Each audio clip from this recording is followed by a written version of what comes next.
My name is Sarah Heller. I work in the church's external affairs office here in Clearwater, Florida. I first met Mike Rinder when I was fairly new in the external affairs office.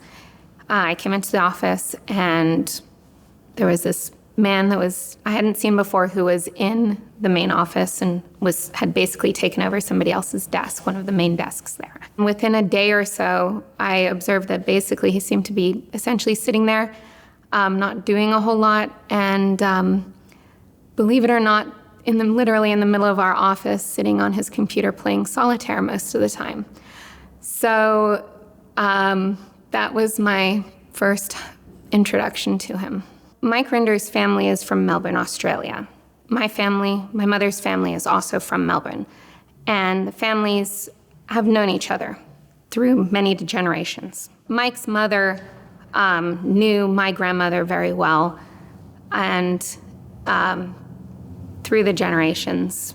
And so when Barbara, Mike's mother, would come here to Clearwater for services, she always made a point of calling me up and calling my mother up, hoping to run into us at some point during her trip. And we would, try and do that. And one time in particular that I remember, I actually ran into Barbara on the street, on Cleveland Street, right outside the Clearwater building. Mike was in the conference room on the ground floor, right inside the building. If he had looked up and looked out the window, he would have seen me talking to his mother. And she was obviously very pleasant and saying, "Oh, hello, Sarah, how are you?" We had a 2-minute conversation or something. And it was clear to me that she didn't know that Mike was here. And Mike made no attempt to reach out to her.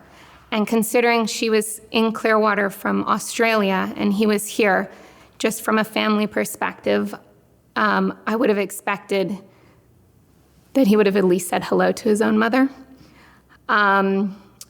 And so that's something that kind of stuck with me. Several years later, my mother told me that Barbara was not doing well and wasn't expected to live much longer. So I called her in Australia just to basically say goodbye and let her know that I really appreciated her and the short times that we had spoken, and she was a wonderful and amazing lady. But the thing that upset me the most was that was at the exact, or right around the same time that Mike Rinder decided to start attacking the church. And the fact that he would do that and attack the church, and something his mother and the rest of his family believed so much in, that he would do that to his own family on top of all other reasons, was just exposed to me what a vile person he is.